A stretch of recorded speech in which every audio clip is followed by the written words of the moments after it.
Yo, what's up guys, I'm Jedi. So, today I want to talk to you guys about a quick school update.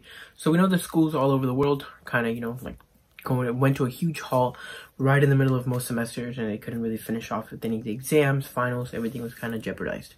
But this time, most schools pretty much are trying to get back into the whole business, and especially in democratic countries or democratic states like California.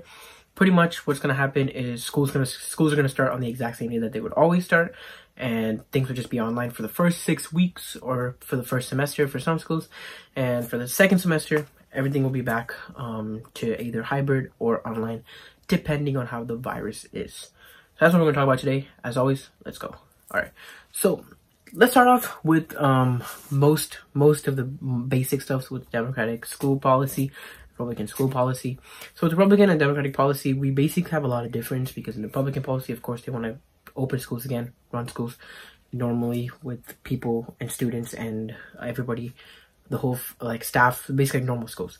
But Democratic side, they kind of want to slow things down a bit, start off with schools being something where you can do it all online, and then we would slowly go into the whole coming back. We would do hybrid with some students at home, some students at school. Then we would slowly start filling the classrooms, and we would kind of play by the virus.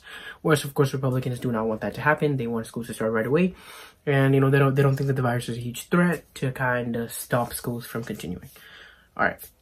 So that's basically where the two sides stand. And of course, since the Republican side is kind of a little bit higher because President Trump is the president of the United States, we do have a Republican Party, we have a Republican reign.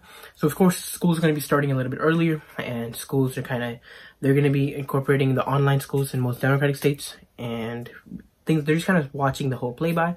But the main thing that's going to completely play into all of this is the virus vaccine. So the minute that we find the vaccine, the minute that the vaccine is out, the minute we're able to do all that, that is when we will be able to kind of go back to normalcy. And of course, when that happens, schools will be open. But still, many of the workplaces and many different areas are definitely still closed. They are making sure the workers stay at home.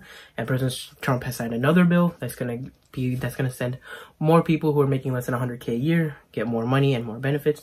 So this way, it's really gonna help out a lot of people there. But people who, of course, make more money than that, they do want their schools to start. Most people do not like their kids being at home, and they kind of want them to get back to school nature. But we'll see how all that plays out considering the virus vaccine. Now, what my personal opinion, of course, I do not want schools to start because, of course, I'm not a big fan of school, right?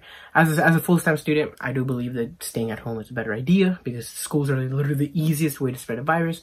Because, I think if we start schools, then telling a bunch of kids to not run around and touch each other and not talk to each other within a 6 feet radius, that's pretty much impossible. Kids are going to tend to take their mask off to, get better air and stuff, and they are not going to follow that rules. So I think it's way better to just kind of stay off on the schools a little bit, do everything online, and then see what happens from there. Until then, guys, I will see you tomorrow with a brand new video. Tell me your thoughts and comments in the comment section below. I'll see you tomorrow. Subscribe, and